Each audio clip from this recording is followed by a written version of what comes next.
Roja Bandung 104.3 FM. Menebar cahaya sunnah.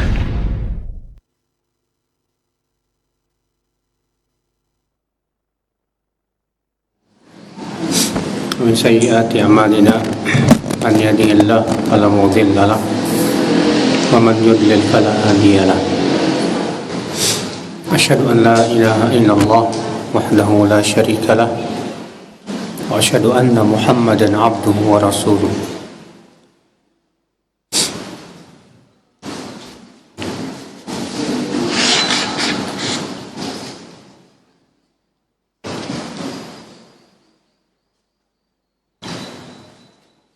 Qala Allah Ta'ala fi kitabihil karim Ya ayyuhalladzina amanu taqullaha haqqa tuqatih wa la tamutunna illa wa antum muslimun, amma ba'd. Kita masuk hadis 59 ya Bu ya. Hadis Abu Dzar Al-Ghifari, semoga Allah meridhoinya, dia berkata, Rasulullah SAW bersabda, Man mata yusyriku billahi syai'an atani atin min rabbi wa akhbarani aw qala basyarani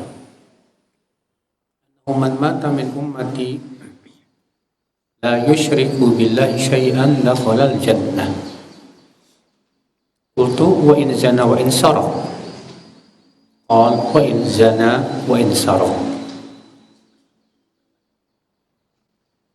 Rasulullah SAW bersabda, Jibril datang kepadaku, ya, ada malaikat dari Robku yang datang kepadaku. Dalam ayat yang lain sebutkan itu mereka Jibril,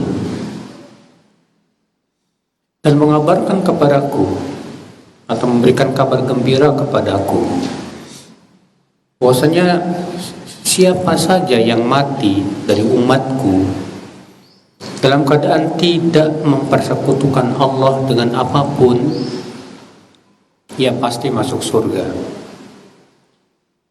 Lalu aku bertanya, wa in zana wa in saraq, walaupun dia berzina dan mencuri? Kata Rasulullah, iya, walaupun dia berzina dan mencuri. Hadis 60 juga mirip Bu, sama hadis Abu Dzar dari sahabat yang sama juga. Dia berkata, Ataitu Nabi SAW wa alaihi thabun abyad wa huwa naim. Aku mendatangi Nabi SAW dalam keadaan beliau memakai baju putih dan beliau sedang tidur. Summa ataituhu wa qad istayqadh. Lalu aku pergi. Kemudian aku mendatangi lagi dan beliau sudah bangun. Faqala, lalu beliau bersabda, Ma min abdin qala la ilaha illallah thumma mata ala dhalika illa dakhala al-jannah. Tidak ada seorang pun hamba yang mengucapkan la ilaha illallah kemudian yang meninggal di atas itu kecuali dia pasti masuk surga. Qultu wa in zana wa in saraq. Lalu aku bertanya, walaupun dia berzina dan mencuri wahai Rasulullah? Kata Rasulullah, wa in zana wa in saraq. Iya, walaupun dia berzina dan mencuri. Lalu aku bertanya lagi, wa in zana wa in saraq, walaupun dia berzina dan mencuri? Kata Rasulullah, wa in zana wa in saraq. Iya, walaupun dia berzina dan mencuri. Aku bertanya lagi, wa in zana wa in saraq, walaupun dia berzina dan mencuri? Kata Rasulullah, wa in zana wa in saraq ala raqmi anfi Abi Dzar. Kata Rasulullah, iya, walaupun dia berzina dan mencuri, walaupun Abu Dzar gak suka. Iya. Wa kana Abu Dzar idza haddatsa bihadza qala wa in ragima anfu Abi Dzar. Dan Abu Dzar kalau membawakan hadis ini, beliau mengatakan di akhirnya, walaupun rogima anfu Abi Dzar, ya, rogima anfun itu artinya hidungnya ya jatuh ke tanah gitu loh. Maksudnya ya tersungkur. Walaupun Abu Dzar tersungkur, maksudnya walaupun Abu Dzar nggak suka, ya. Dua hadis ini ibu-ibu, kita ambil faidah yang pertama yaitu istihbabu bisyarah, disunnahkan memberi kabar gembira, karena Rasulullah SAW mengatakan datang malaikat dari Robku kepadaku dan ia memberikan kabar gembira kepadaku, ya. Maka memberi kabar gembira itu disunnahkan. Adapun memberi kabar yang menakutkan atau yang menyedihkan, ini dilarang. Ya. Jangan kita suka menyebarkan berita-berita yang membuat orang ketakutan. Apalagi zaman sekarang, sudahlah kaum muslimin itu lemah imannya, ditakut-takutin tambah ngeper. Ya. Yang sunnah apa? Yang sunnah itu ya memberi kabar gembira. Itu yang disunahkan ibu-ibu sekalian. Faedah yang kedua ibu, keutamaan orang yang wafat di atas tauhid, dalam keadaan ia tidak mempersekutukan Allah dengan apapun, bahwa orang ini pasti masuk surga. Orang ini pasti masuk apa? Surga. Kalau dia mati di atas tauhid, dia mati di atas la ilaha illallah. Berarti kalau orang mati di atas syirik, gak bakal masuk surga. Selama-lamanya gak bakal masuk surga. Karena Allah mengatakan innahu man yusyrik billah faqad harramallahu alaihi al-jannah. Sesungguhnya orang yang berbuat kesyirikan, mempersekutukan Allah, maka Allah haramkan dia masuk neraka, masuk surga. Allah haramkan dia masuk surga. Kekal dia di neraka. Nauzubillah min dzalik. Nah ini Bu, yang harus kita pertahankan itu tauhid sampai mati. Gimana caranya supaya kita wafat di atas tauhid? Ini yang kita pikirkan. Itu yang harus kita terus istiqomah. Jangan sampai kita wafat di atas syirik. Nauzubillah min dzalik. Faedah yang selanjutnya ibu-ibu, yang ketiga, hadis ini merupakan bantahan terhadap kaum Khawarij yang mengkafirkan pelaku dosa besar.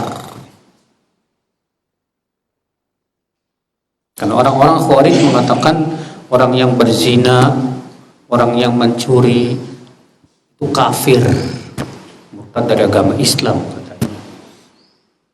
Keyakinan siapa Bu? Keyakinan orang Khawarij itu. Iya. Kenapa? Karena Rasulullah SAW bersabda apa? Tidak ada seorang pun yang mengucapkan la ilaha illallah kemudian ia mati di atasnya kecuali pasti masuk surga. Lalu Abu Dzar bertanya, wahai Rasulullah, walaupun dia berzina dan mencuri?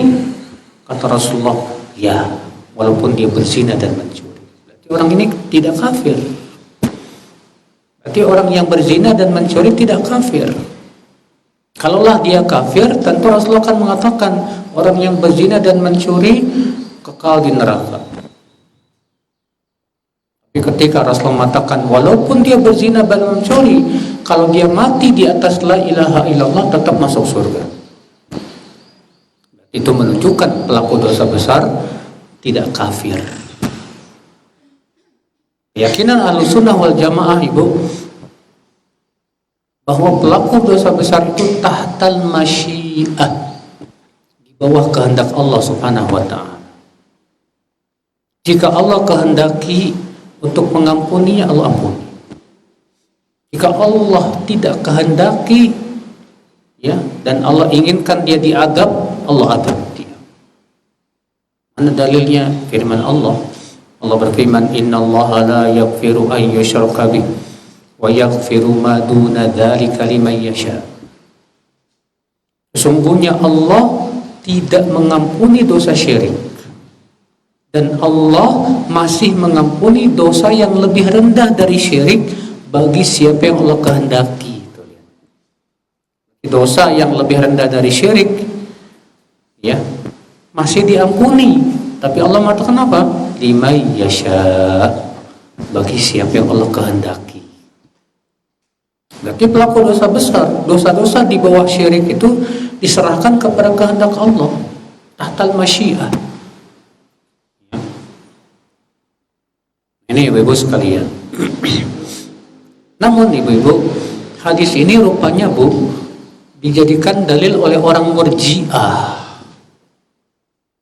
Orang Murji'ah mengatakan, katanya maksiat itu tidak mempengaruhi iman. Orang Murji'ah nih, Bu. Jadi katanya maksiat itu sama sekali tidak mengurangi keimanan. Buktinya kata mereka, Rasulullah SAW menyebutkan dalam hadis ini, walaupun dia berzina dan mencuri, dia tetap masuk surga. Kata orang Murji'ah apa? Oh, berarti ini menunjukkan bahwa orang yang berbuat maksiat imannya tidak berkurang, imannya tetap sempurna. Ini jelas pendapat yang batil, pendapat yang sangat salah. Kenapa? Karena hadis ini, ibu-ibu, harus ditafsirkan oleh hadis yang lain. Hadis ini harus ditafsirkan dengan hadis yang lain. Di antaranya hadis riwayat Bukhari, Rasulullah SAW diperlihatkan oleh Allah ya adab para pelacur, orang-orang yang suka berzina. Di mana Rasulullah SAW melihat tungku, di dalamnya ada laki-laki dan wanita yang telanjang, tungku api itu. Ketika api menyambar dari bawah, mereka berusaha naik dan kesakitan, menjerit mereka.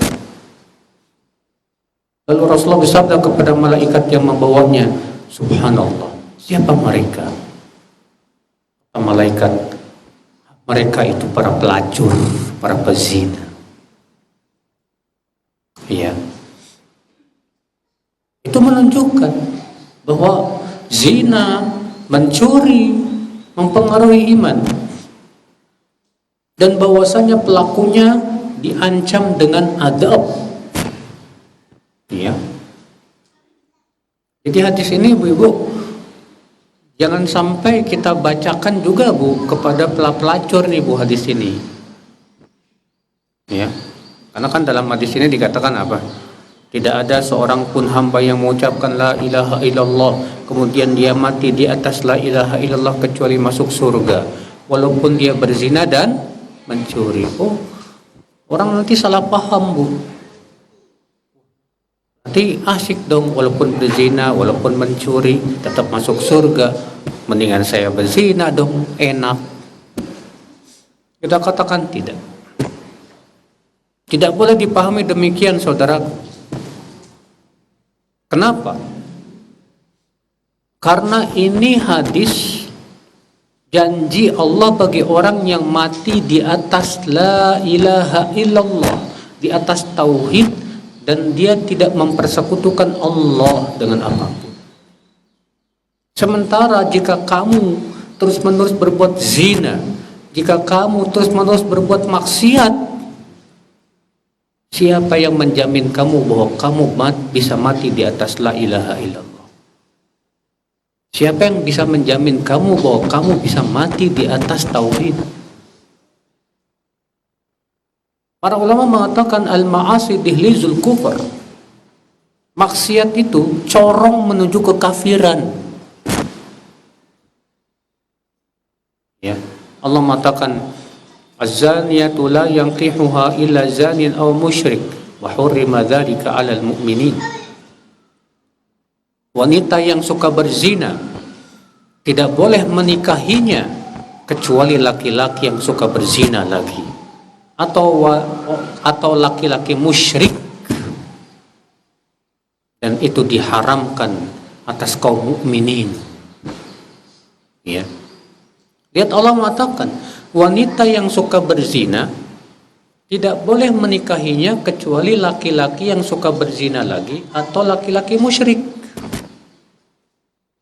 Sebagian ulama mengatakan maksudnya laki-laki yang menghalalkan zina itu pun akan musyrik. Ya. Karena orang yang menghalalkan zina, ijma seluruh ulama mengatakan dia kafir, murtad dari agama Islam. Dari itulah ibu-ibu sekalian, banyak orang yang suka berbuat maksiat, senang maksiat, lama-lama hatinya hitam, Bu. Lama-lama hatinya apa, Bu? Ya, karena sudah menikmati zina, hatinya sudah hitam, kotor, maka dia pun menghalalkan zina. Enggak apa-apa zina, boleh. Kalau dia sudah sampai meyakini kehalalan zina, murtad dari agama Islam. Makanya lihat, para pelacur itu nggak suka sama perempuan yang pakai jilbab, nggak suka.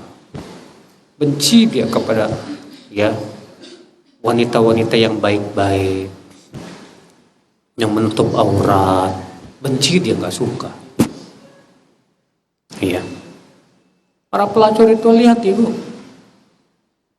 mereka itu nggak suka pada syariat Allah Azza wa Jalla karena hatinya sudah apa? Sudah hitam, kelam. Orang yang suka berbuat maksiat itu, peminum arak, pemakan narkoba, rata-rata mereka nggak suka kepada orang yang melakukan ketaatan. Dan kebencian mereka kepada ketaatan itu saja sudah cukup membatalkan amal mereka. Allah mengatakan, dzalika bi annahum karihu ma anzalallah fa ahbata a'malahum. Yang demikian itu dikarenakan mereka membenci apa yang Allah turunkan, maka Allah batalkan amal mereka. Orang kalau sudah hatinya hitam, kelam dengan maksiat, lama-lama dia akan benci kepada apa yang Allah turunkan. Itu ibu-ibu sekalian, makanya hadis ini jangan dipahami seakan-akan memberi angin segar kepada orang yang suka berzina atau mencuri. Jangan. Rasulullah hanya sedang memberitakan kepada kita tentang keutamaan orang yang mati di atas tauhid, di atas la ilaha illallah. Bahwa orang yang mati di atas la ilaha illallah pasti masuk surga walaupun dia pernah berzina dan mencuri. Ya. Artinya, kalau ada orang yang mati dalam keadaan berzina, ada orang yang mati dalam keadaan mencuri, tapi dia tidak pernah berbuat syirik, maka ia, kalaupun diazab dulu dalam api neraka, tetap ujung-ujungnya masuk ke dalam surga. Kalau dia mati di atas tauhid, ingat ya. Cuma masalahnya siapa yang bisa jamin kalau kita bakalan mati di atas apa? Tauhid. Kalau ternyata kita terus-menerus berbuat maksiat, naudzubillah min dzalik.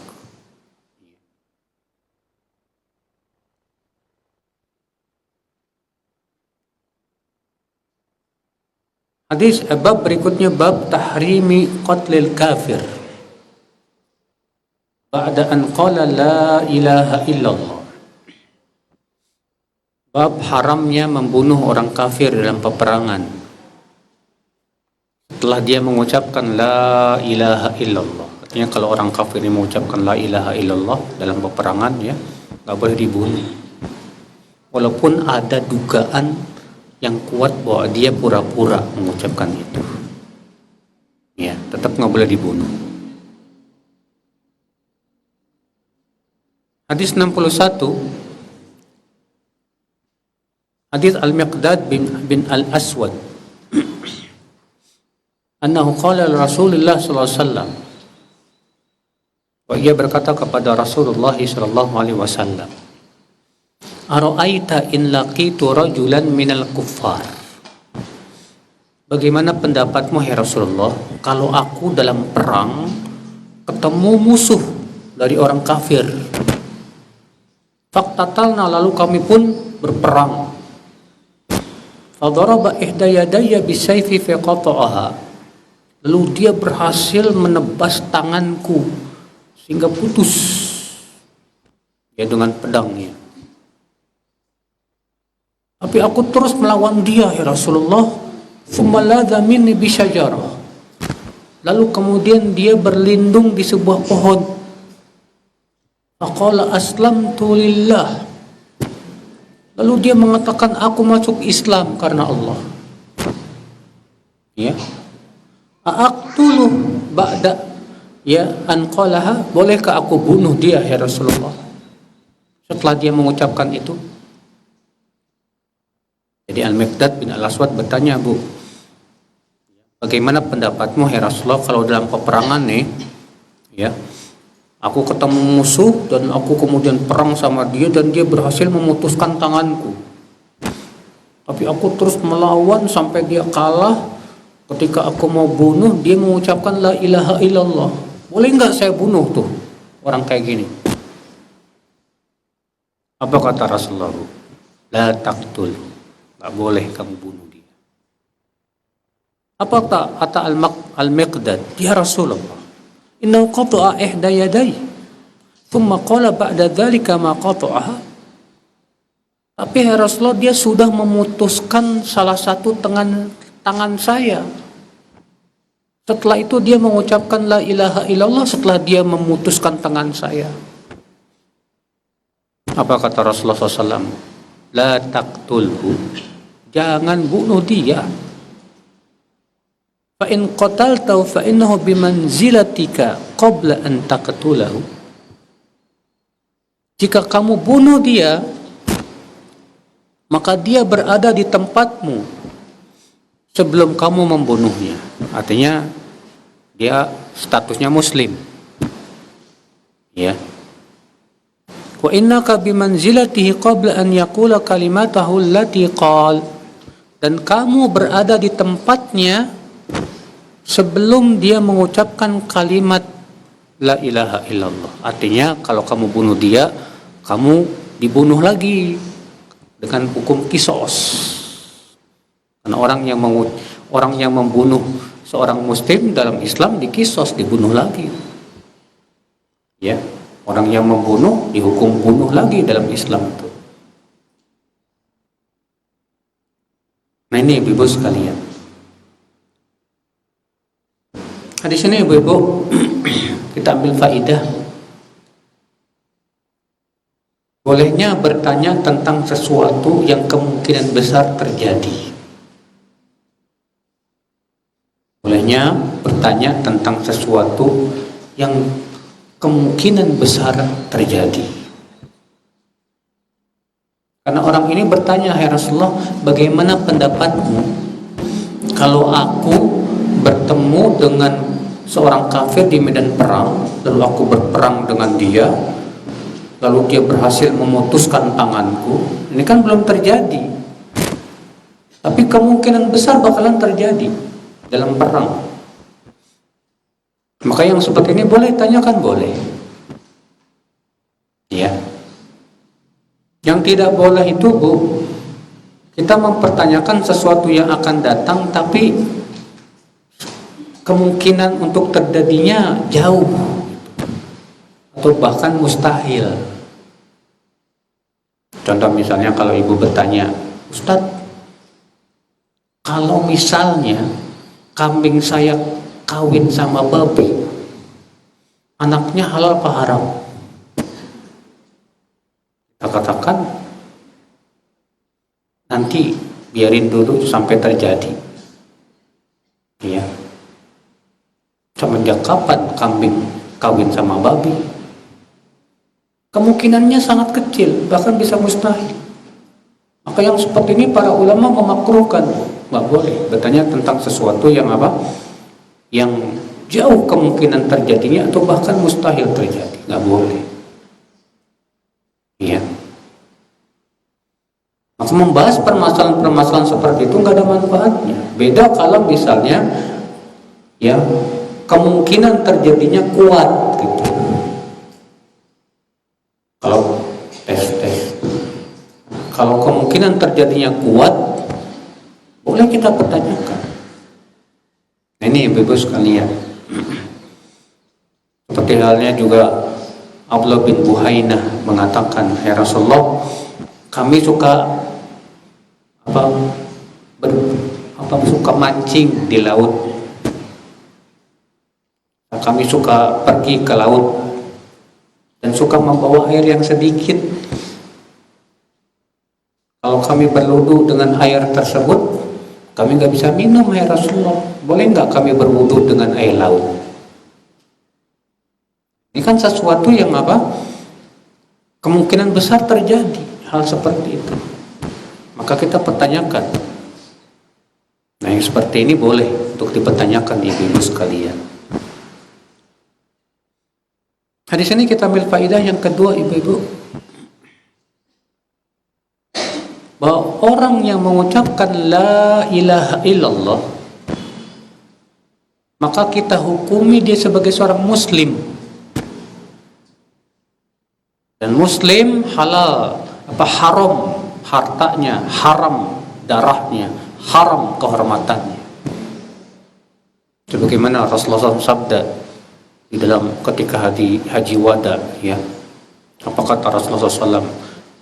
"Inna dima'akum wa amwalakum wa a'radakum haramun alaikum kahurmatiha fi yaumikum hadha wa syahrikum hadha wa baladikum hadha."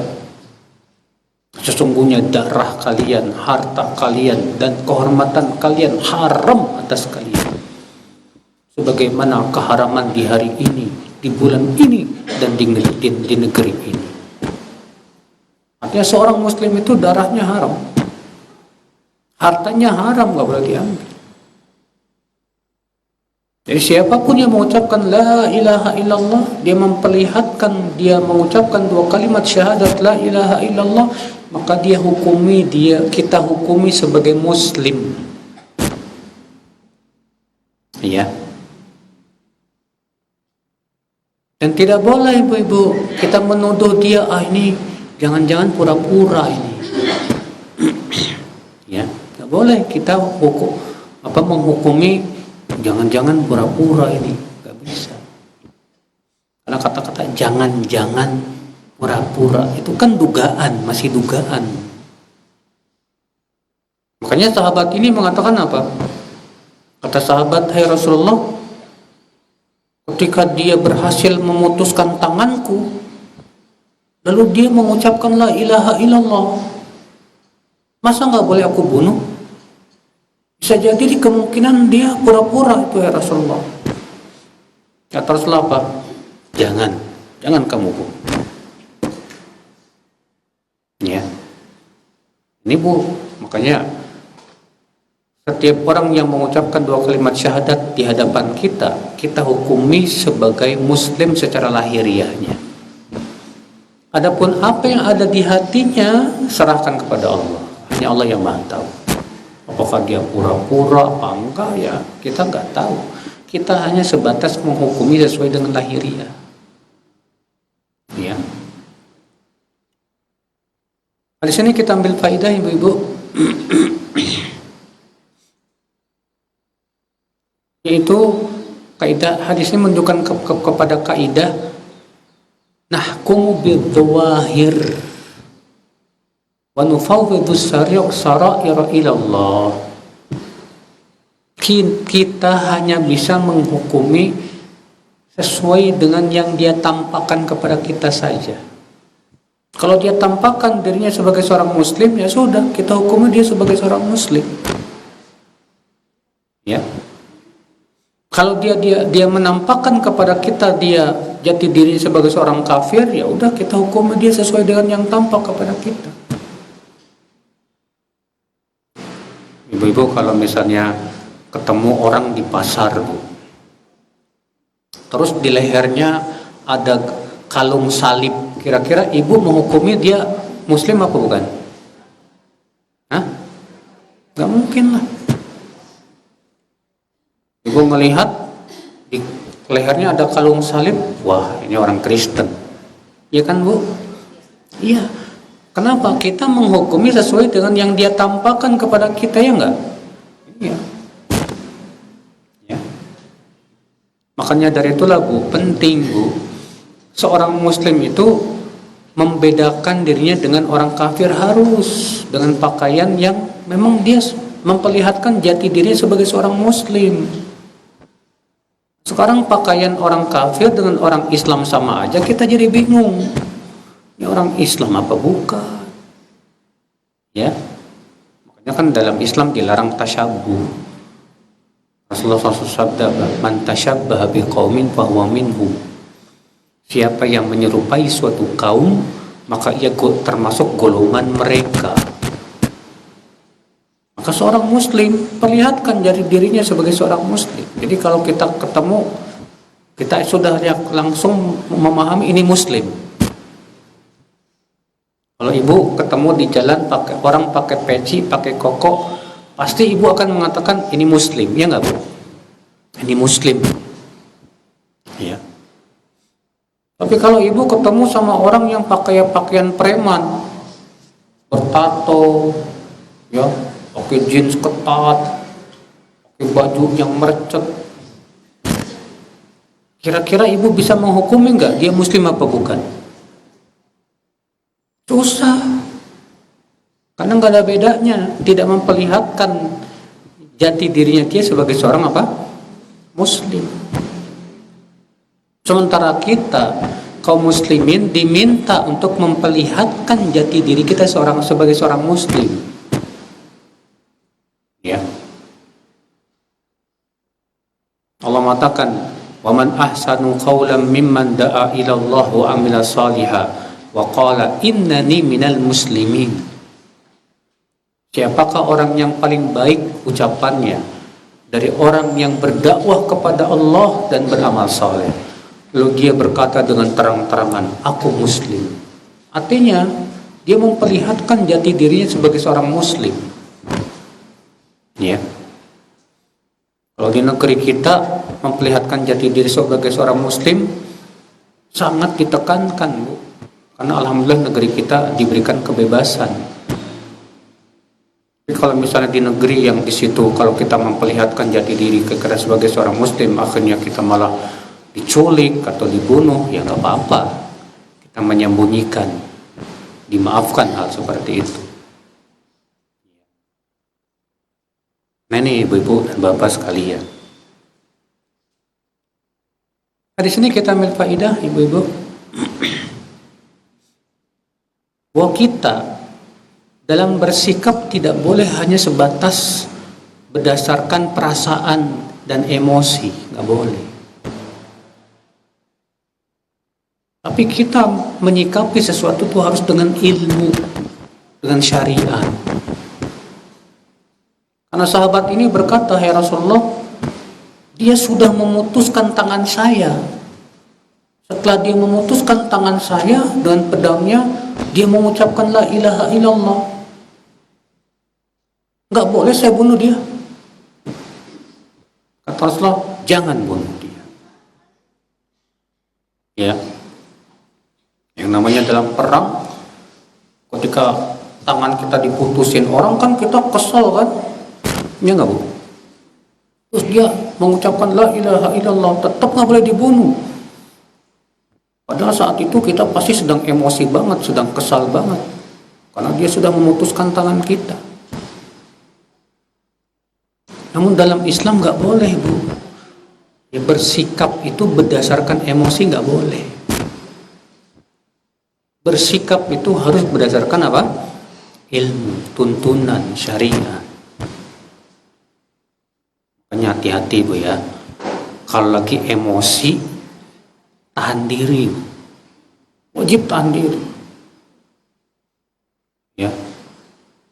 Kalau kita lagi emosi langsung mengambil sikap, pasti sikapnya berdasarkan kepada emosi. Dan semua sikap yang berdasarkan emosi pasti hasilnya merugikan. Pasti itu. Oleh karena itulah, ya, walaupun kita emosi, tetap kita harus hati kita dingin. Tetap kita tidak boleh bersikap, mengambil keputusan, mengambil sebuah perbuatan kecuali setelah kita bertanya kepada para ahli ilmu. Ya, bertanya kepada para ulama.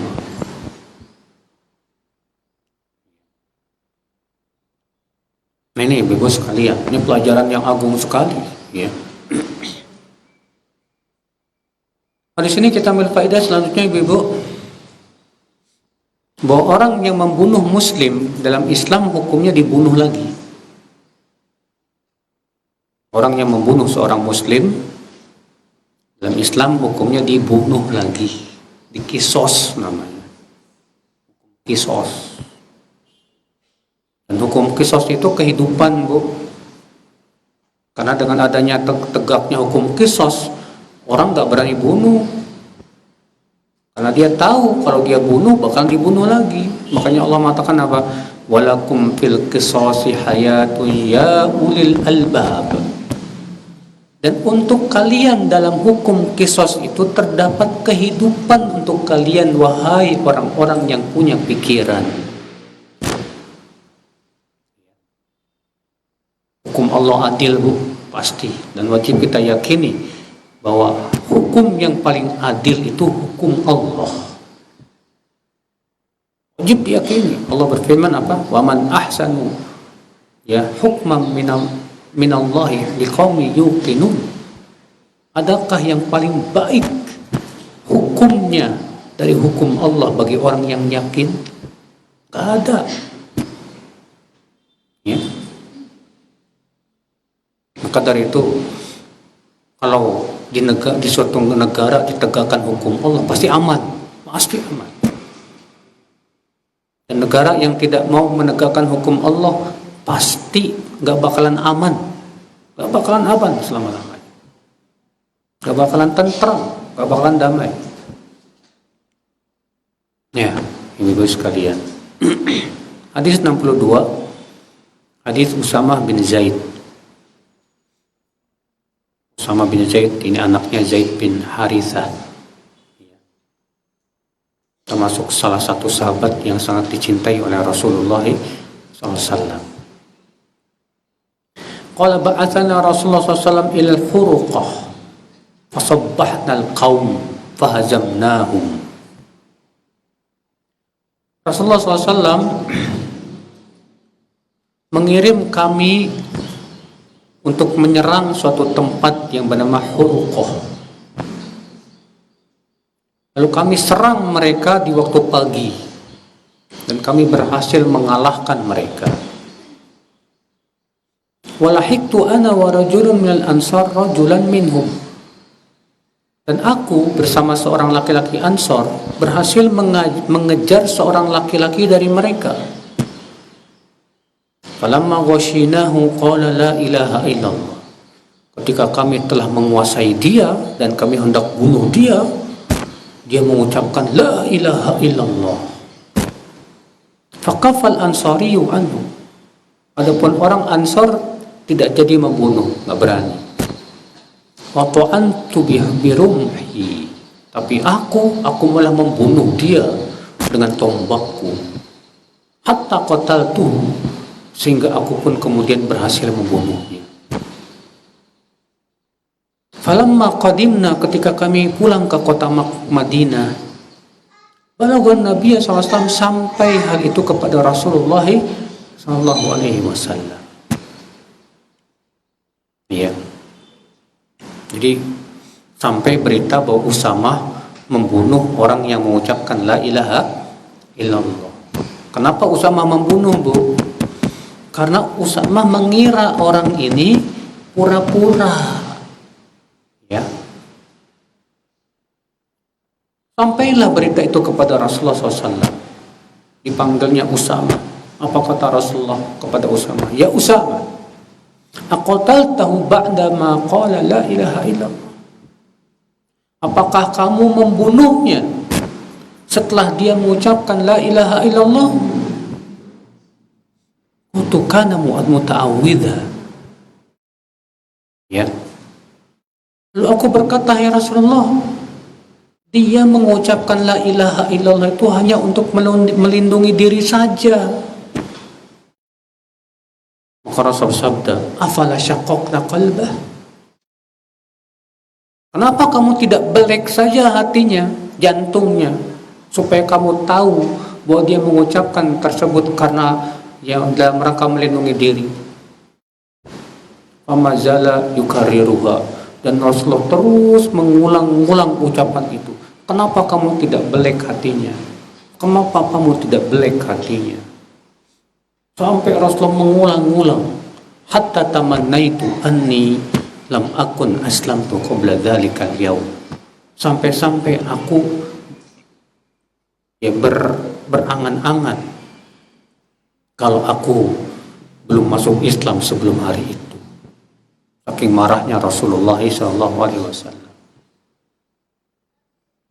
Jadi Usama bin Zaid, Ibu, ya, beliau bercerita, ya, beliau dikirim oleh Rasulullah SAW bersama pasukan untuk menyerang suatu tempat yang bernama Huruqah. Lalu diserangnya di waktu pagi. Lalu Usamah bersama seorang laki-laki Ansor berhasil mengejar seorang laki-laki. Ya, dalam satu yang lain bahwa laki-laki itu tadinya sudah membunuh beberapa kaum muslimin juga. Ya. Ketika kami sudah menguasai dia, tiba-tiba dia mengucapkan apa? La ilaha illallah. Maka orang Ansor nggak berani bunuh. Pergi dia. Adapun Usamah menyangka, wah ini orang melindungi diri aja ini, pura-pura ini. Akhirnya sama Usamah dibunuh dengan tombaknya sampai mati.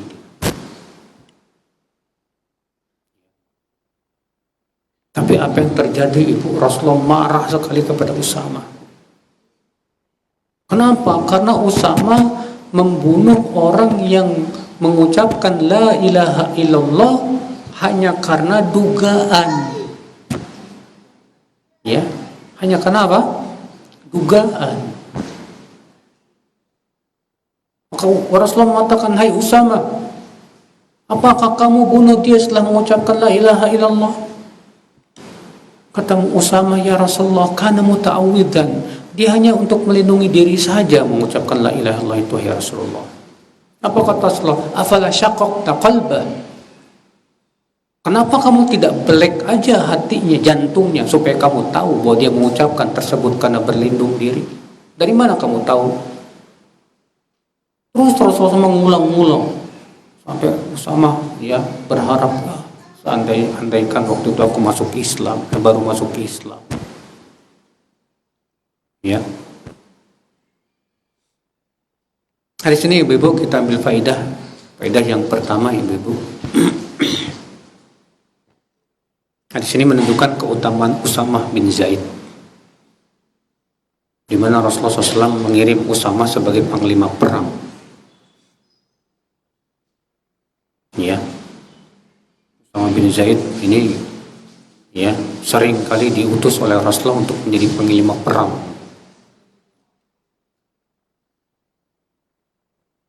Faedah yang kedua, Ibu-ibu, hadis ini menunjukkan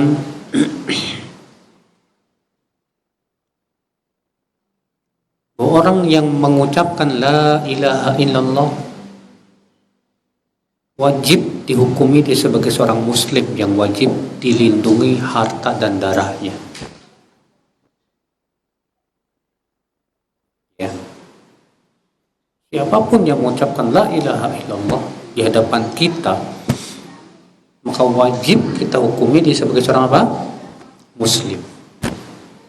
Dan wajib menjaga hartanya dan darahnya, nggak boleh dihalalkan.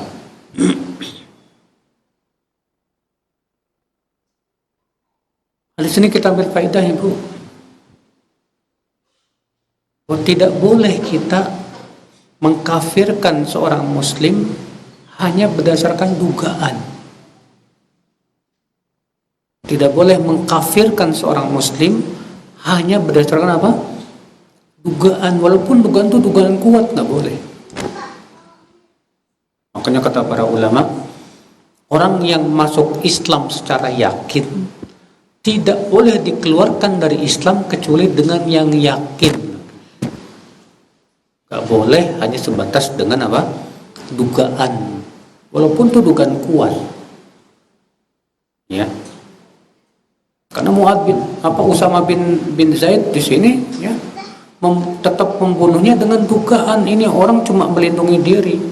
Buktinya dia membunuhi kaum muslimin juga dalam perang itu. Kemudian pas dia mau dibunuh dia mengucapkan la ilaha illallah. Usama berpikir, wah ini orang pura-pura ini.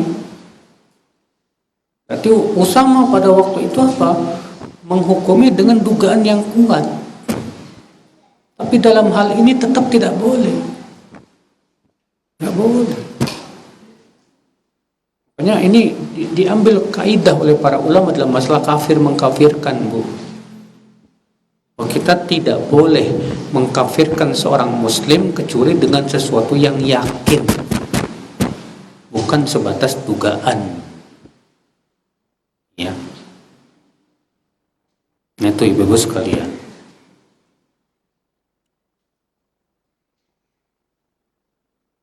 Faedah selanjutnya Ibu yang bisa kita petik dari hadis ini.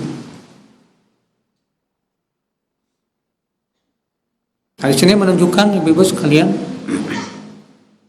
bahwa orang yang melakukan perbuatan karena ketidaktahuan dia dimaafkan. Karena Usama bin Zaid ya ketika membunuh orang tersebut dengan dugaan kuatnya bahwa orang ini masuk Islamnya hanya karena melindungi diri saja. Tapi Rasulullah mengingkari, tapi Rasulullah tidak menegakkan hukum qisas kepada Usama, tidak. Padahal dalam hadis yang sebelumnya kan disebutkan kalau kamu bunuh dia, maka kamu menempati dia sebelum dia masuk Islam. Artinya kalau kamu bunuh dia, kamu terkena hukum qisas. Tapi di sini Usama tidak diqisas sama Rasulullah SAW, tidak ditegakkan hukum qisas. Kenapa? Karena di situ ada syubhat. Ya, di situ ada syubhat. Makanya para ulama mengambil hadis ini juga sebuah kaidah. Al-hudud tudra'u bisyubuhat. Hukum had itu ya gagal karena adanya syubhat kesamaran. Sebab ya Usama membunuh orang tersebut bukan karena keyakinan dia muslim, tidak. Jadi Usama membunuh orang tersebut karena menyangka dia cuma pura-pura aja. Makanya Rasulullah tidak menghukum Usama, tidak pula menegakkan hukum qisas kepada Usama. Ya. Nah di sini Ibu sekalian,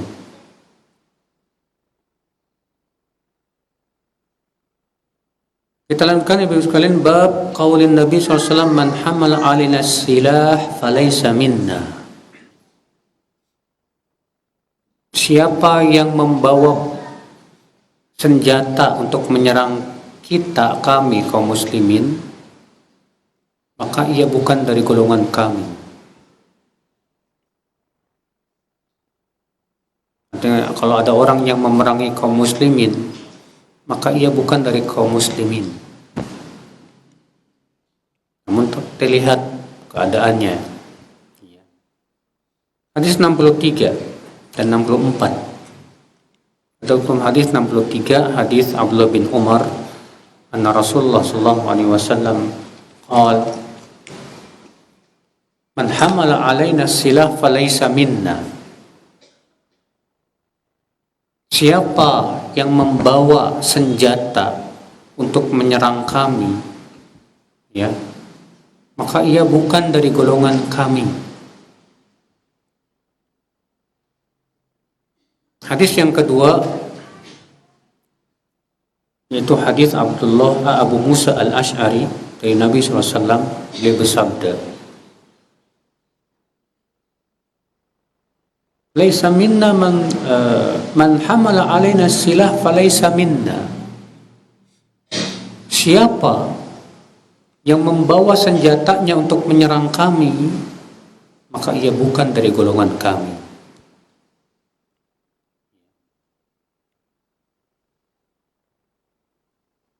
Hari ini ibu-ibu sekalian, bahwa orang yang membawa pedangnya untuk menyerang kaum muslimin ini termasuk dosa besar di sisi Allah Subhanahu wa taala.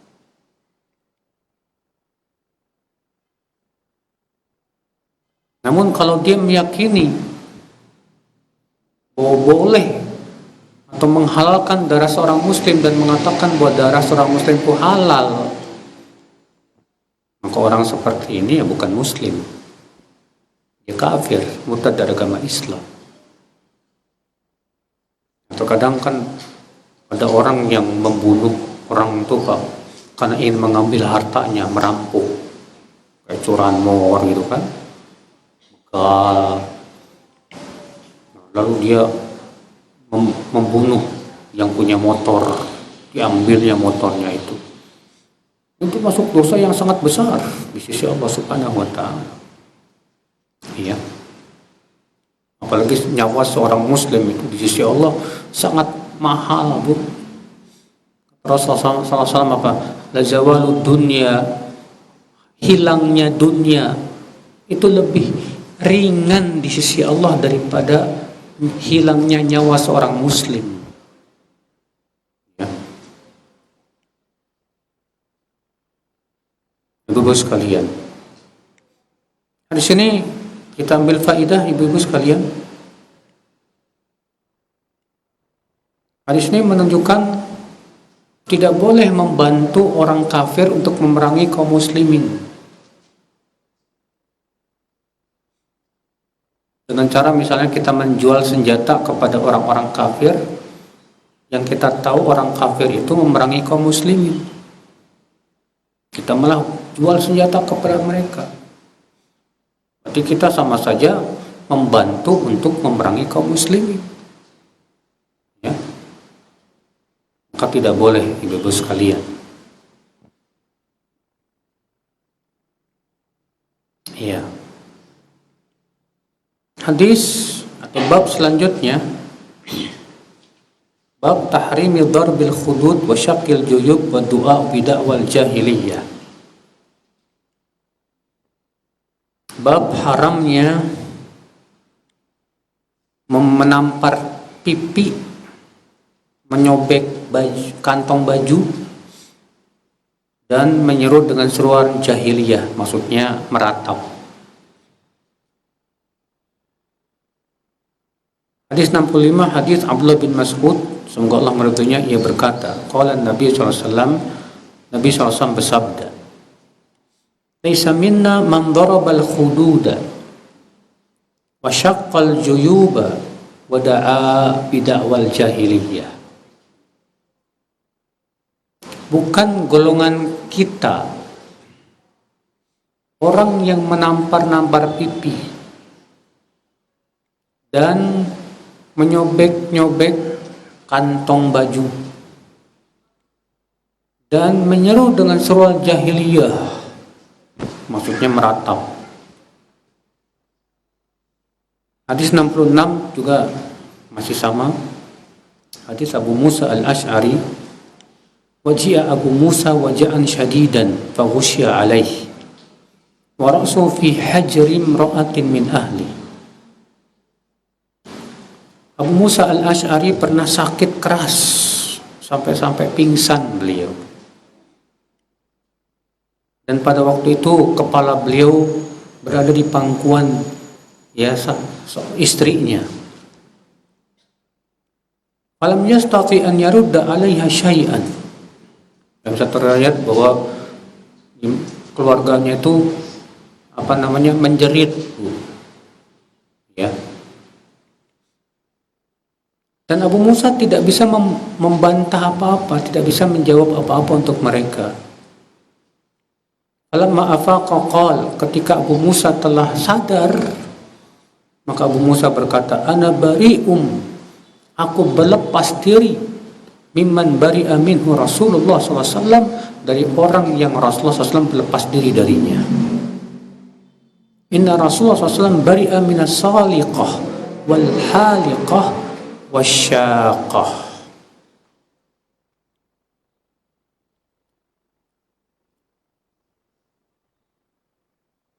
Sesungguhnya Rasulullah SAW ya berlepas diri dari as-saliqah.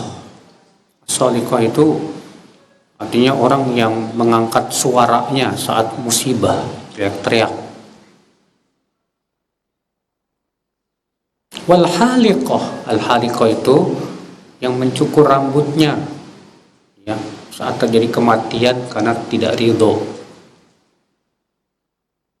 Wasyaqah, asyaqah itu artinya yang merobek bajunya ya karena tidak ridho dengan ketentuan Allah ketika terjadi musibah. Nah, di sini ibu-ibu kita ambil faidah ya. Haramnya meratap, dan bahwasanya meratap itu termasuk dosa besar. Makanya disebutkan dalam hadis an-naihah idza lam tatub. Orang yang meratap itu kalau dia tidak mau taubat ya, maka apa? Kata Rasulullah SAW, tuqamu yaumal qiyamah wa 'alaiha sirban min qatiran wa dir'un min jarab. Pada hari kiamat nanti wanita yang suka meratap itu ya, kalau dia tidak taubat, diberdirikan dalam keadaan memakai pakaian dari qatiran. Qatiran itu timah yang panas, dan baju kurung yang terbuat dari jarab, kudis. Naudzubillah min dzalik. Itu ibu-ibu sekalian. Dari itu kewajiban kita ketika ditimpa musibah sabar. Jangan mengucapkan kata-kata kecuali yang diridhai oleh Allah. Kalau ibu punya anak meninggal, sabar. Kata Rasulullah SAW, "Idza qabadallahu walada 'abdi, qala Allahu li malaikatihi, qabadtum walada 'abdi, qabadtum thamrata fuadi." Ya. Apabila Allah mencabut nyawa seorang anak, Allah berfirman kepada malaikat yang mencabut nyawanya, "Kalian telah mencabut anak hambaku. Kamu sudah mencabut buah hatinya." Kata malaikat itu, "Benar ya Allah." Lalu Allah bertanya, "Madza qala 'abdi?" Apa yang dia ucapkan hambaku saat anaknya meninggal? Apa kata malaikat itu? "Hamidaka wastarja." Dia memujimu ya Allah dan mengucapkan inna lillahi wa inna ilaihi raji'un. Wanita ini ya, ketika anaknya meninggal, dia mengucapkan alhamdulillah, inna lillahi wa inna ilaihi raji'un. Apa kata Allah kepada malaikatnya? "Ibnu lahu baitan fil jannah wa sammuhu baital hamdi." Bangunkan untuk dia sebuah rumah di surga dan namai rumah tersebut dengan rumah pujian. Masya Allah. Jadi ketika kita ditimpa musibah, ucapkan alhamdulillah, inna lillahi wa inna ilaihi raji'un. Ya. Ketika mobil kita hilang, diambil orang, kita ucapkan alhamdulillah, inna lillahi wa inna ilaihi raji'un. Ketika kita lihat rumah kita kebakaran, ludes habis, kita ucapkan alhamdulillah, inna lillahi wa inna ilaihi raji'un. Itu Allah ganti dengan sebuah rumah di surga. Ya. Rumah itu namanya rumah pujian. Yang menunjukkan kewajiban kita sabar. Ya. Semua sudah ditentukan oleh Allah Subhanahu wa Ta'ala. Gak boleh kita mengucapkan kata-kata yang menunjukkan ketidaksabaran kita, teriak-teriak, nangis sampai kejer, jambak rambut. Ya. Kenapa? Karena itu menunjukkan ketidakridhaan kita kepada ketentuan Allah Subhanahu wa Ta'ala. Seorang muslim Kewajiban dia sabar dan yakin bahwa ketentuan Allah itu pasti yang terbaik. Dan Allah tidak mungkin zalim, ibu sekalian.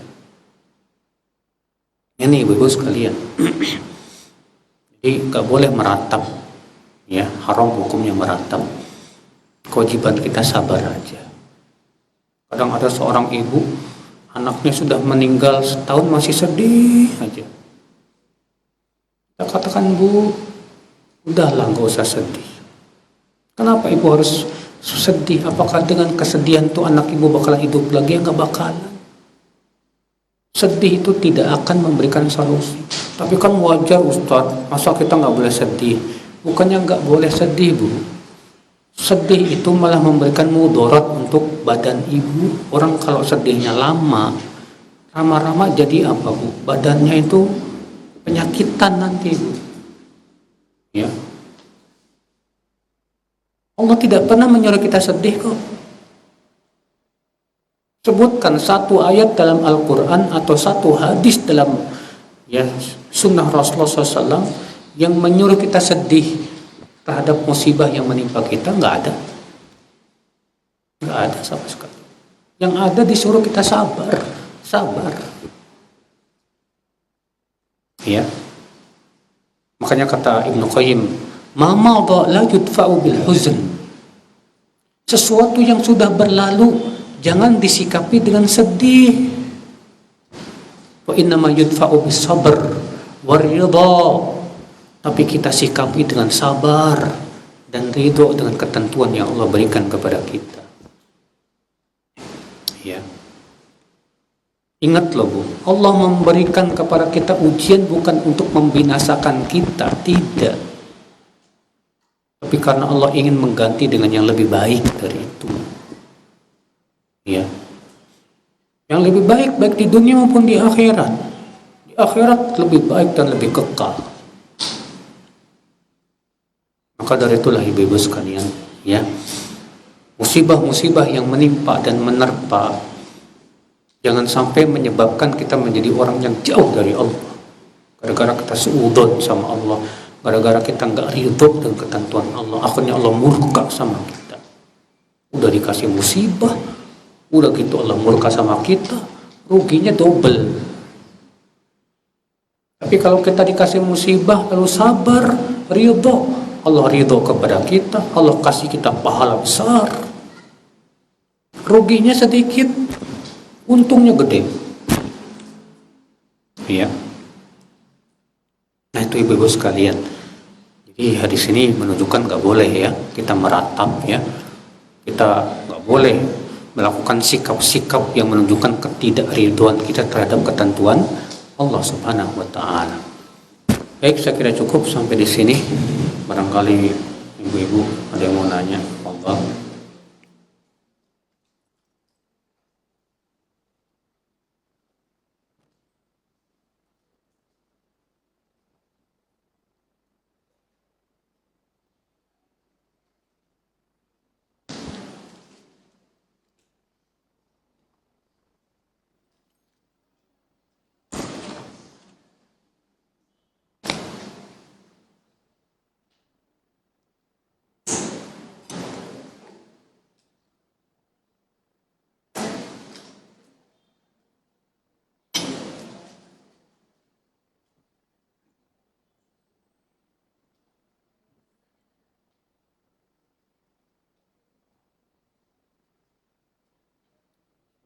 Mau keluar ke belakang dulu.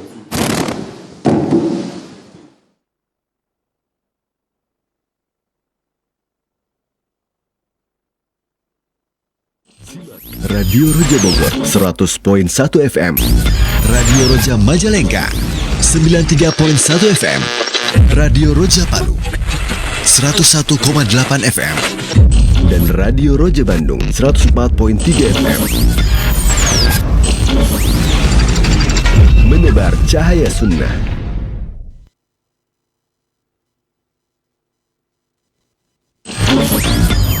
Kajian Islam ilmiah di Roja TV dan Radio Roja.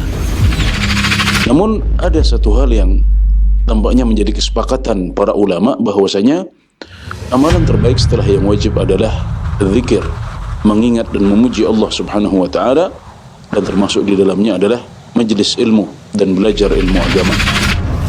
Saksikanlah kajian Islam ilmiah di Roja TV dan Radio Roja.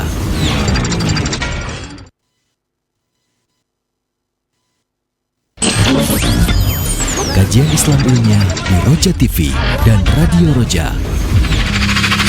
Dan orang-orang yang wafat di atas tauhid, ya orang-orang yang mentauhidkan Allah, semuanya pasti akan masuk surga, walaupun di antara mereka ada yang diadab dalam api neraka. Saksikanlah kajian Islam ilmiah di Roja TV dan Radio Roja. Kajian Islam ilmiah di Roja TV dan Radio Roja. Allah berfirman, demikianlah Allah menciptakan apa yang Allah kehendaki. Apabila Allah telah memutuskan perkara, maka sesungguhnya Allah hanyalah berkata, kun, jadilah. Saksikanlah kajian Islam ilmiah di Roja TV dan Radio Roja. Saksikanlah kajian Islam ilmiah di Roja TV dan Radio Roja. Tasydid pada selain huruf mim dan nun ya emang harus ya ditampakkan ya, seperti pada kalimat waladdallin. Saksikanlah kajian Islam ilmiah di Roja TV dan Radio Roja. Seperti ini, siapa yang sholat fardu isya berjamaah ibaratkan sholat semalam suntuk. Salah, itu salah dengar nih. Orang yang sholat fardu isya berjamaah itu mendapatkan pahala sholat setengah malam, bukan semalam suntuk. Siapa yang sholat fardu subuh berjamaah diibaratkan sholat sehari suntuk, semalam suntuk. Nah ini yang benar, yang semalam suntuk. Yang semalam suntuk itu sholat subuh berjamaah. Kalau sholat isya berjamaah seperti sholat setengah malam. Ya. Bagaimana untuk akhwat, Ustaz? Kalau akhwat kan kata Rasulullah, wa buyutuhunna khairul lahunna. Rumah mereka lebih baik buat mereka. Jadi pahalanya perempuan sholat di rumah lebih gede khusus untuk perempuan. Ya. Kenapa sekolah sunnah mahal? Sedangkan yang tidak memiliki rezeki yang banyak, anak yang banyak, suami hanya berjualan, kebutuhan yang banyak tidak mencukupi untuk sekolah sunnah. Padahal orang tua banyak yang sudah ngaji sunnah. Ingin sekali anaknya sekolahkan manhaj salaf. Bu, kalau ada yang bertanya kenapa sekolah sunnah mahal, Ibu pertama memberikan sebuah hukum yang sifatnya menyamaratakan. Semua sekolah sunnah mahal. Padahal kata siapa? Ada bahkan yang gratis ada. Ibunya aja nggak paham. Cuma masalahnya ibu cuma taunya yang mahal-mahal doang. Yang nggak mahal ibu nggak pernah tahu. Ya. Jadi ini yang pertama, Bu, jangan memberikan sebuah vonis secara umum sekolah sunnah mahal semua. Nggak benar. Ya. Yang kedua, kalau ternyata ada sekolah sunnah mahal, kita husnudon. Kenapa dia mahal?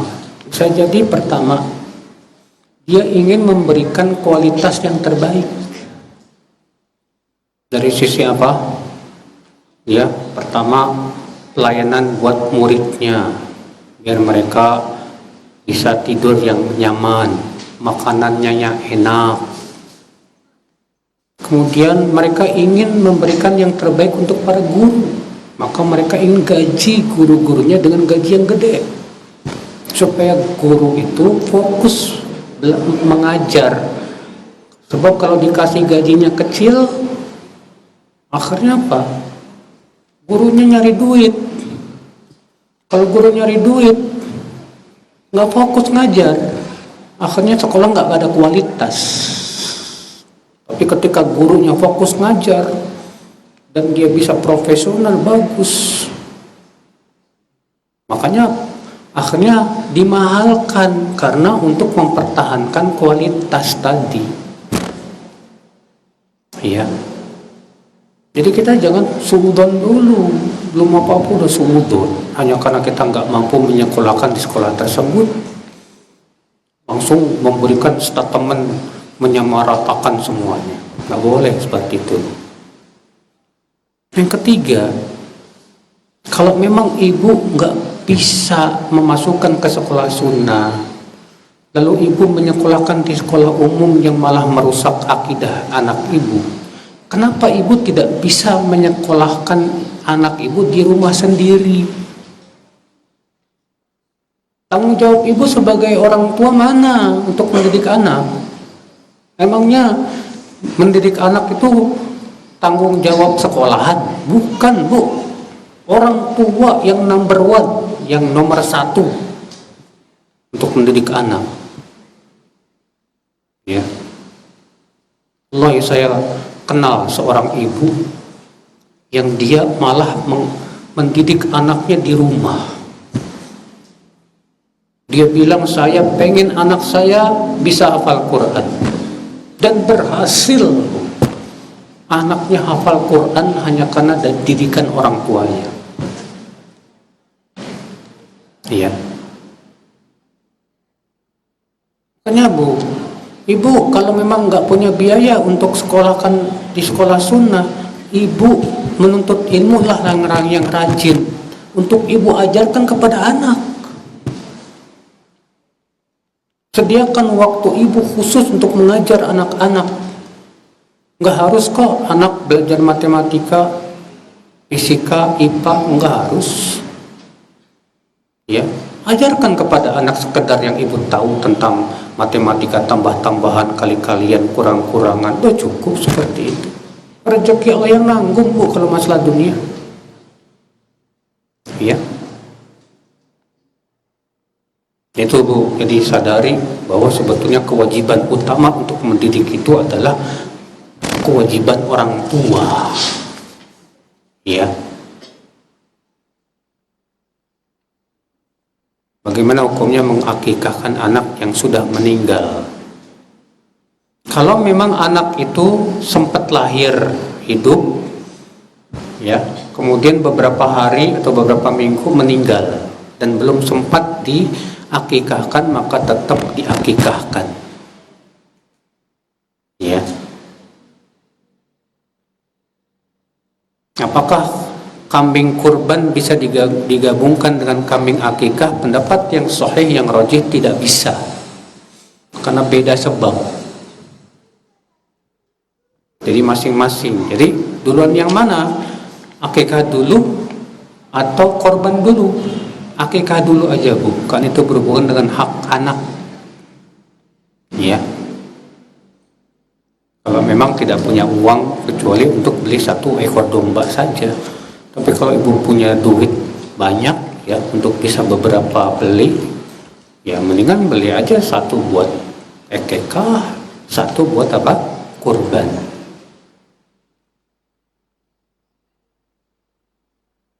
Apa benar suami yang sudah mengenal sunnah dan sudah berilmu itu sulit dinasehati? Ya tergantung orangnya. Ya. Karena suami saya sulit sekali dinasehatin Ustadz untuk meninggalkan teman-teman perempuan yang bukan mahram. Tuh, katanya sudah mengenal sunnah. Kalau masih gaul sama bukan mahram, belum mengenal sunnah tuh Bu, masih awam itu, belum hijrah itu. Ya.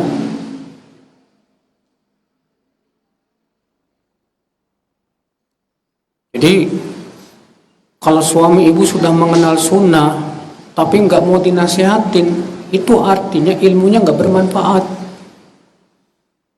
Ya, sebab ilmu yang bermanfaat itu menimbulkan ketawaduan dan mau menerima nasihat yang baik. Ya, istri saya sering banget nasihatin saya, Bu, kamu itu gini. Ya, udah, kita terima aja kalau memang benar, kenapa harus tolak? Ya, perlu kita merasa saya ustadz, kamu siapa? Itu kan namanya sombong kan, nggak boleh seperti itu. Ya, jadi ibu jangan memberikan statement yang menyamaratakan suami yang sudah kenal sunnah dan berilmu sulit dinasehati. Waduh, ini kaidah dari mana ini? Ya, nggak semua begitu. Kebetulan aja suami ibu itu, ya.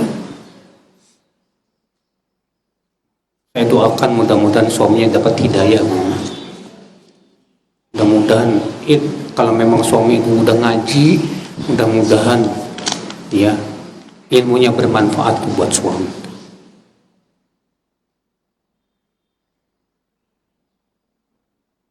Apakah boleh puasa sunnah ayyamul bid diambil 1 atau 2? Ada teman yang ambil puasa ayyamul bidnya 1, di akhirnya yang ketiga.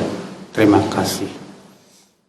Ya memang yang sunnah sih 3 hari, 13, 14, 15. Tapi kalau misalnya kita maunya tanggal 13 aja, 14, 15 enggak, ya boleh enggak seperti itu? Ya silakan aja. Yang terpenting sih, Bu, Rasulullah menganjurkan kita tuh berpuasa setiap bulan 3 hari. 3 hari ini yang paling utama tanggal 13, 14, 15. Tapi kalau misalnya 3 harinya di hari yang lain, boleh, nggak masalah. Ya.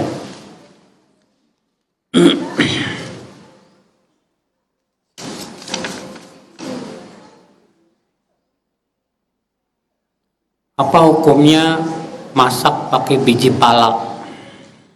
Memang dulu ada ulama yang mengatakan haram karena kata itu memabukkan.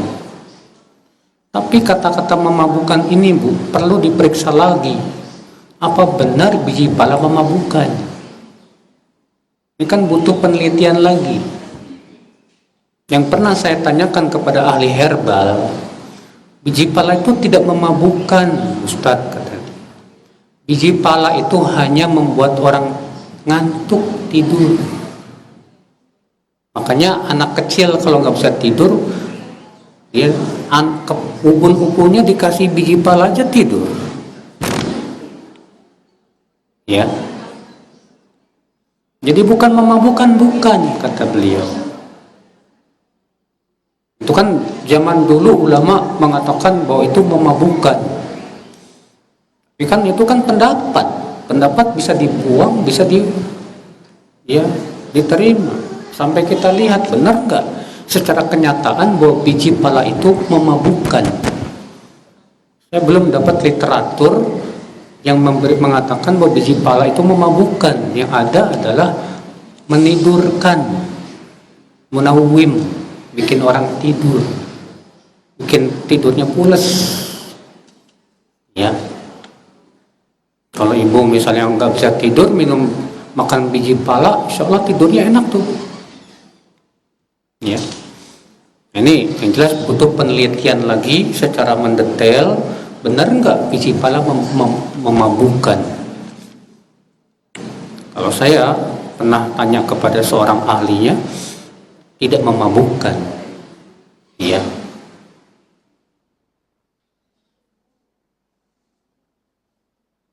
Sebelum kenal sunnah, anak saya yang lahir dan meninggal. Tapi waktu itu saya tidak bilang alhamdulillah karena belum tahu, Ustaz. Hanya mengucapkan innalillahi. Apakah dapat pahala? Dapat kalau memang saat itu ibu sabar dan ridho dengan ketentuan Allah. Apakah korban begal jika mati terbunuh dia langsung masuk surga, Ustaz? Yang jelas Rasulullah mengatakan bahwa orang yang mati dalam keadaan mempertahankan hartanya, dia mati syahid. Dia mati apa? Mati syahid. Jadi kalau ada begal mau ngambil motor kita dan kita pertahankan sampai kita mati dibunuh, maka kita mati syahid. Masya Allah. Dan itu mati mulia, ya, mati mulia itu.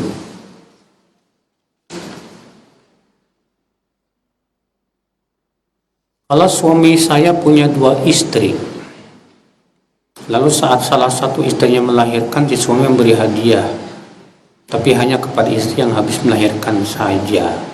Apa boleh, Ustaz? Karena istri pertamanya nggak melahirkan. Karena sudah kebiasaan suami saat istrinya masih satu suka kasih hadiah saat habis lahiran. Atau jika suami memberi hadiah bersyarat kepada istrinya, misal siapa yang bisa menghafal juz 30 akan diberi 1 juta. Kalau nggak bisa hafal ya nggak dapat hadiah. Seperti ini boleh, nggak masalah. Hal-hal seperti ini boleh, ya. Karena hadiahnya karena ada sesuatu, ya, karena ada sesuatu. Cuman kalau misalnya dengan memberikan hadiah seperti itu malah menimbulkan kecemburuan, sebaiknya sih tidak dilakukan. Kalau misalnya tadi siapa yang bisa hafal juz 30 dikasih 1 juta, akhirnya membuat si istrinya berlomba-lomba untuk menghafal. Ya bagus seperti itu untuk memotivasi. Cuma masalahnya itu niatnya juga pengen dapat 1 juta.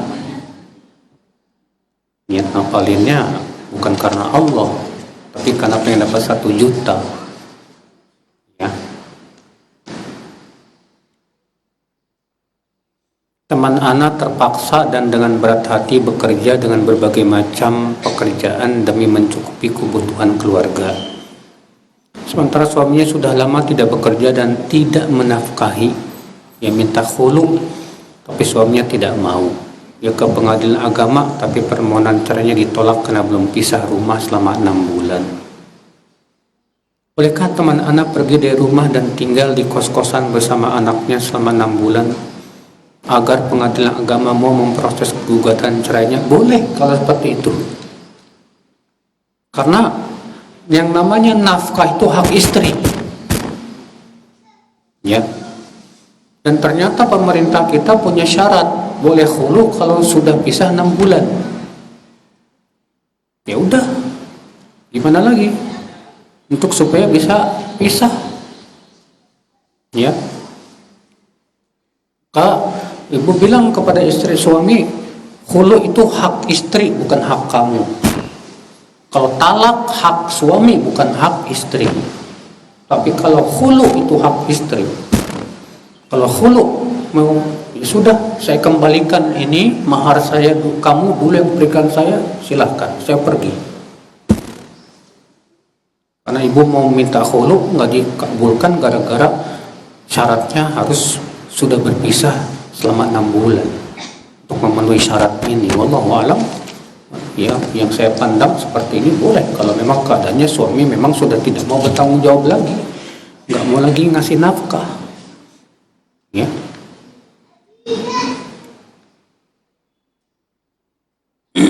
Boleh nggak Ustadz mengharapkan sesuatu berlebihan? Misalnya berharap pengen dapat uang 10 miliar, tapi tanpa ikhtiar yang maksimal, ya. Yang lebih baik, Bu, mengharapkan sesuatu yang terbaik di sisi Allah itu aja. Karena belum tentu 10 miliar tersebut baik buat kita, ya. Jadi berharapnya bagaimana? Saya berharap yang terbaik aja yang di sisi Allah. Itu yang terbaik, yang menunjukkan akan keridhaan seorang hamba.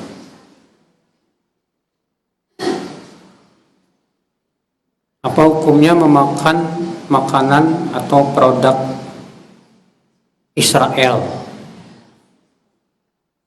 Kalau jelas itu produk Israelnya, Bu, dan masih ada produk yang sama tapi selain Israel, kita pilih yang selain Israel sebagai rasa simpati kita kepada kaum muslimin di Palestina. Kalau baru terafiliasi, bener nggak? Harus cek dulu, bener nggak? Jangan sampai kita menuduh tanpa bukti. Kalau sudah menuduh tanpa bukti, kita yang berdosa nanti. Ya, apalagi yang namanya orang untuk menjatuhkan suatu usaha orang lain gampang aja, tinggal bilang ini ada afiliasi dengan Israel misalnya. Makanya ya tujuannya sebetulnya cuma perang dagang doang. Nah, ini juga hati-hati seperti ini. Ya. Baik, saya kira cukup sampai di sini. Subhanakallah bihamdik, asyhadu an la ilaha illa anta, astaghfiruka wa atubu ilaik. Wassalamualaikum warahmatullahi wabarakatuh. Simak Radio Roja Bogor 100.1 FM, Radio Roja Majalengka 93.1 FM, Radio Roja Palu